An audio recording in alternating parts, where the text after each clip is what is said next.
Ok, então, desnormalização. Então, tivemos a falar sobre normalização, a dizer quais são os benefícios de normalizar, e agora venho dizer para desnormalizar. Parece um contrassenso, não é? O que é a desnormalização? A desnormalização é introduzir redundância na base de dados. Introduzir explicitamente e justificadamente redundância na base de dados. E a questão que se coloca é, então, porquê é que eu hei de querer introduzir redundância na base de dados? Não é? Porque a redundância, depois posso ter erros, inconsistências, estou a ocupar mais espaço. Para que é que quero redundância? Existe uma razão. É aumentar a velocidade das pesquisas. Quando eu estou a fazer uma consulta à base de dados, está a ficar muito lenta e eu preciso que ela seja mais rápida. Portanto, qual é a justificação para a desnormalização? É aumentar a velocidade das consultas, está bem? Ou das pesquisas. E há situações em que isso é de tal forma crítico que devemos desnormalizar, está bem? Portanto, a questão é assim, uma base de dados normalizada está otimizada para a inserção de dados, insert, delete e update, portanto, inserir, atualizar e apagar. Uma base de dados desnormalizada está mais otimizada para as consultas. Eu quero ir pesquisar informação às tabelas, está bem?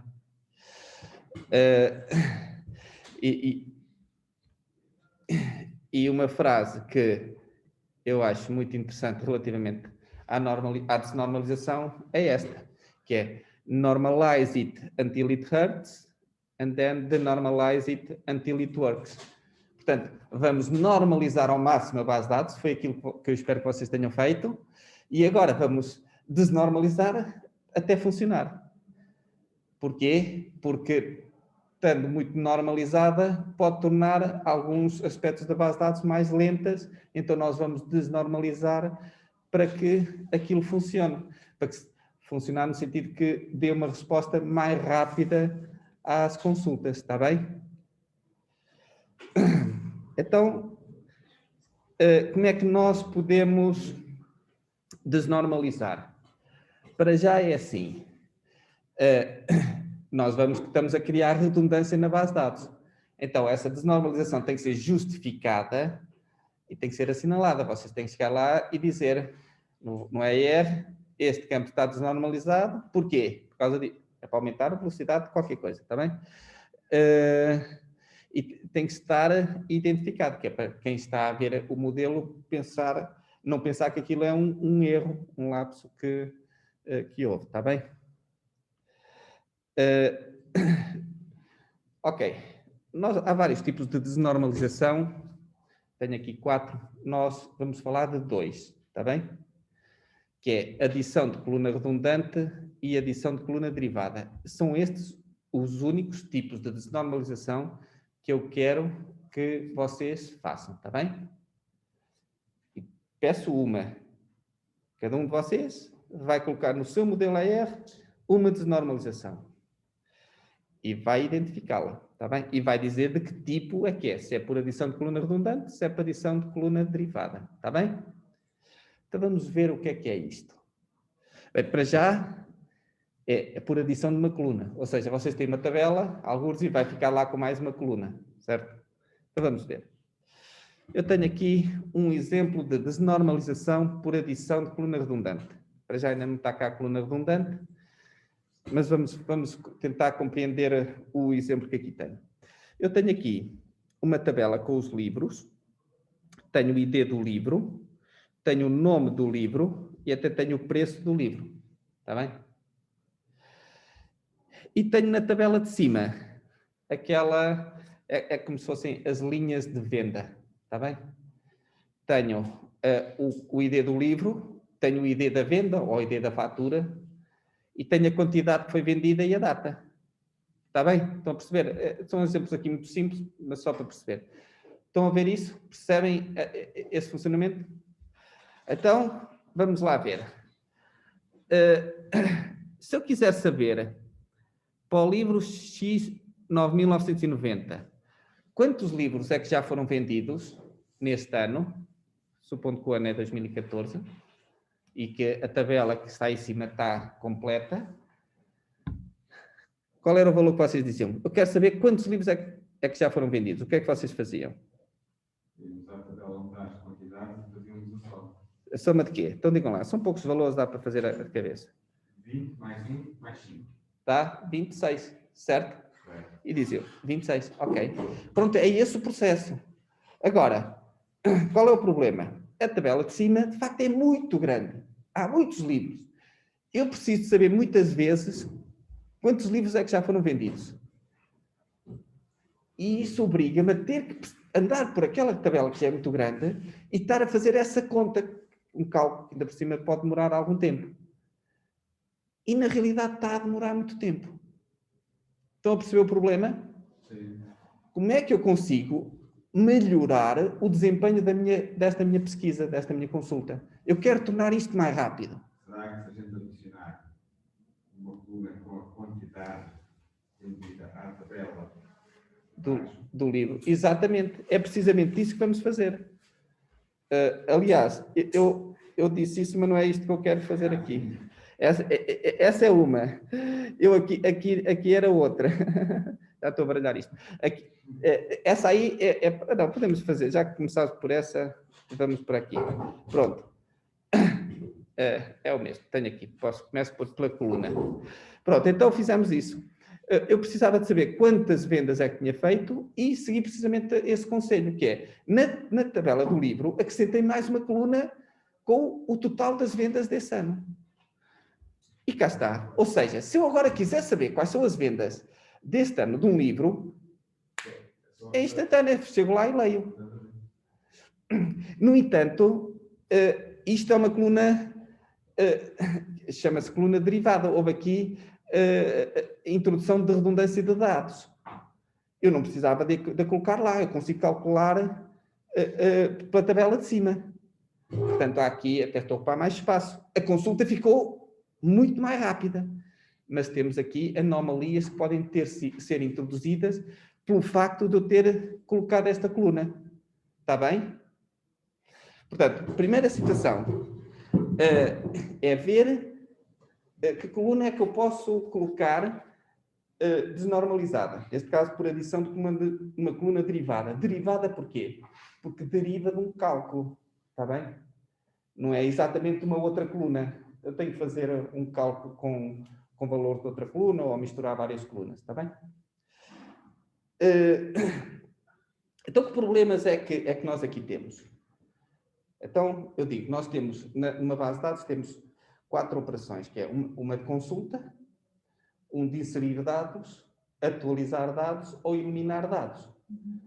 A consulta não é afetada por isso, ou seja, não é por eu fazer consultas que os dados vão ficar errados na base de dados. Os dados ficam errados, ou inconsistentes, ou inválidos, se eu fizer uma operação de escrita, que é um insert, um delete ou um update, não é? Inserir uma atualização ou uma eliminação de dados. Está bem?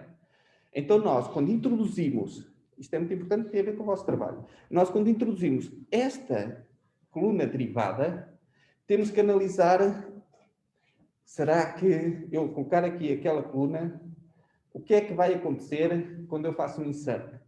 Um insert aonde? Na tabela de baixo ou um insert na tabela de cima? Então tenho já duas situações. O que é que eu vou ter que analisar? Insert na tabela de cima e o insert na tabela de baixo. Um update na tabela de baixo e um update na tabela de cima. Um delete na tabela de baixo e um delete na tabela de cima. Portanto, tenho 6 situações que tenho que analisar. Está bem? Vamos fazer isso com este exemplo. Está bem? Então é assim. Eu introduzi esta coluna. Então vamos analisar um insert na tabela de baixo. O facto de eu ter criado esta coluna derivada, quando eu insiro um novo registro na tabela de baixo, que cuidados é que eu tenho que ter? Quando eu insiro um novo registro, significa que estou a adicionar um novo livro à minha coleção de livros, certo? Então, quando eu insiro um novo livro, o que é que eu vou pôr nas vendas? 0. Está bem? Vocês no relatório o que é que punham? Se o exemplo fosse esse, vocês iam pôr insert na tabela, isto está a ter um nome esta tabela, tabela dos livros. Quando se faz um insert na tabela, tem que se colocar no campo vendas deste ano o valor 0. Escrevi este texto, está bem? Um update na tabela de baixo. Digam lá, uma atualização. Por exemplo, atualizei o preço, ou atualizei o nome. Ou atualizar o preço, se calhar o ponto não. Não. Então, uma atualização neta de tabela não é afetada. Estou a ver, isto não é chapa 3, é uma questão de analisar o que está. Então, falta um delete, uma eliminação. Eliminar é eliminar um registro. Porque eliminar um campo, quer dizer, pôr o campo a nulo, é um update, é uma atualização, está bem? Certo? Eliminar um registro. Eu chego àquele livro A2000 e elimino. Afeta alguma coisa a minha coluna? Não. Eliminei. Quer dizer, o que pode acontecer é se esse livro tiver vendas, a base de dados nem sequer deixa eliminar. Está bem? Mas o facto de eu ter criado aquela coluna desnormalizada, aquela coluna derivada, não é afetada pela eliminação. Então, escreviam essas 3 coisas. Estão a perceber? Para a parte da tabela de baixo. Qual é a implicação que isto tem na prática? Se depois vocês ou outra pessoa fosse desenvolver código na base de dados, tinha que escrever código para aquela primeira situação, que era do insert. Quando faz o insert, tem que se pôr ali um 0. Pronto. Está bem? Ok, então vamos agora ver um insert, delete e update na tabela de cima. Então, se eu inserir um registro na tabela de cima, o que é que significa? Fiz mais uma venda. Tem implicações com aquela coluna derivada?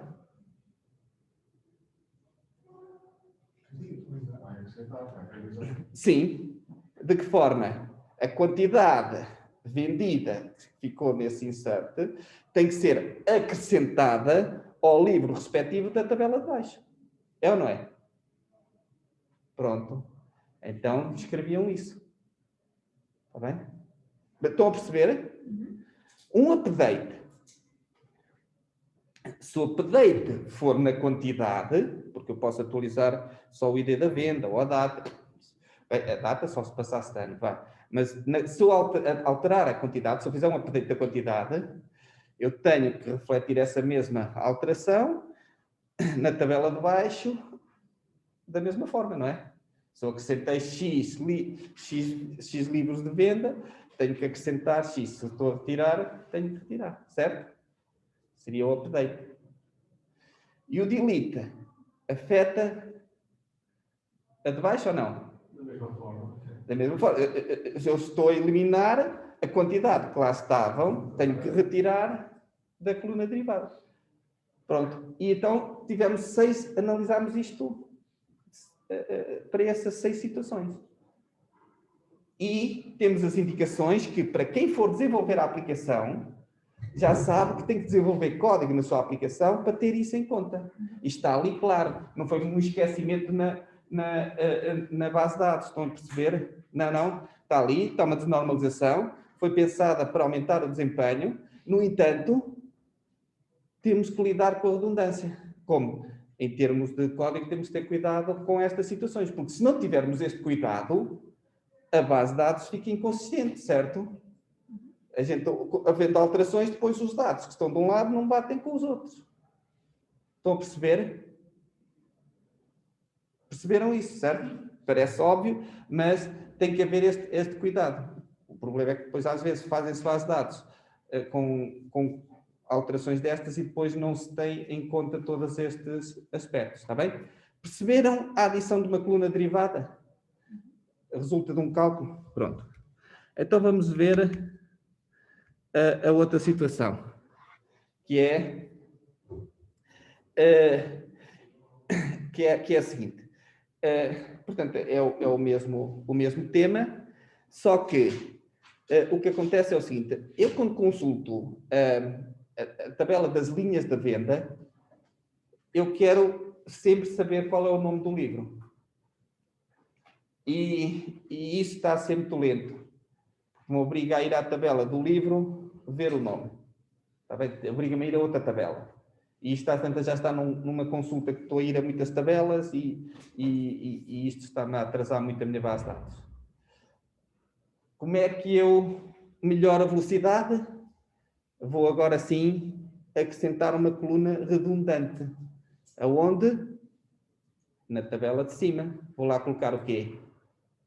O nome do livro. Ok? Neste caso, se eu quiser consultar a tabela de cima e saber o nome do livro, é instantâneo, porque está logo o nome do livro. Certo? Mais uma vez, e agora aqui vê-se claramente que eu adicionando esta coluna redundante, aparece claramente ali espaço que está a ser ocupado desnecessariamente, mas é o que acontece sempre que se está a criar redundância. O benefício é suposto ser maior do que o prejuízo de estar a fazer isso, está bem? E então eu consigo agora, muito rapidamente, quando estou a analisar a tabela de cima, saber logo qual é o nome do livro, porque era isso que eu pretendia que fosse muito rápido, está bem? Mais uma vez, isto aqui não tem um preço, para além disso, tem. Eu posso estar a introduzir anomalias. Anomalias têm a ver com a escrita, têm a ver com inserts, deletes e updates numa tabela, inserts, deletes e updates na outra. Pronto. E agora teríamos que analisar isto novamente para cada uma dessas situações. Está bem?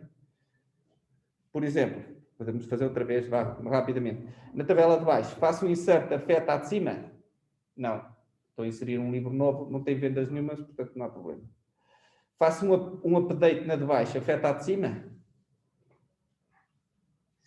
Sim. Exatamente. Se eu fizer um update do nome do livro, o que é que tenho que ter em conta? Tenho que alterar na de cima, em todos os registros daquele livro, o nome. Se fizer um delete, não. Ou não deixa, ou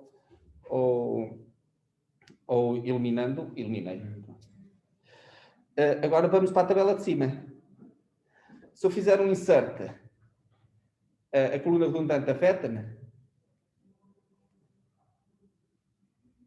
Sim, porque tenho que lá colocar o nome do livro. Tenho que ler a outra tabela o nome do livro para colocar lá, quando faço o insert. Está bem?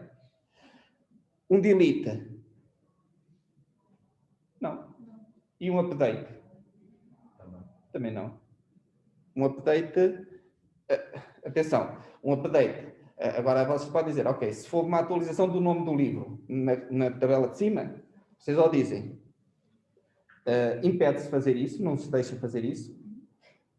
Ou então, se deixa, num registro alterar, tem que alterar em todos os outros e alterar também na tabela de baixo. Está bem? Agora, aí já depende de como é que a aplicação é suposto funcionar. O que é importante é nós pensarmos como é que isso deve ser, que é para não ser ao calhas. Tem que haver uma regra, tem que seguir a regra. Está bem? Ok. Desculpe, só uma dúvida. A tabela de cima tem uma chave primária que é composta por ID, livro e uma venda? Sim. É uma chave composta. É a linha de vendas, está entre o livro e as vendas. Pode ter uma chave composta. Tá? Pronto. E acerca da desnormalização, era isto que eu vos queria falar. Desnormalização por coluna redundante, que é acrescentar uma coluna tal como existe noutra tabela. Adição de coluna derivada, que é colocar uma coluna que tipicamente é baseada num cálculo que pode ser variado, pode ser contagens, pode ser... não é direta de uma coluna, está bem?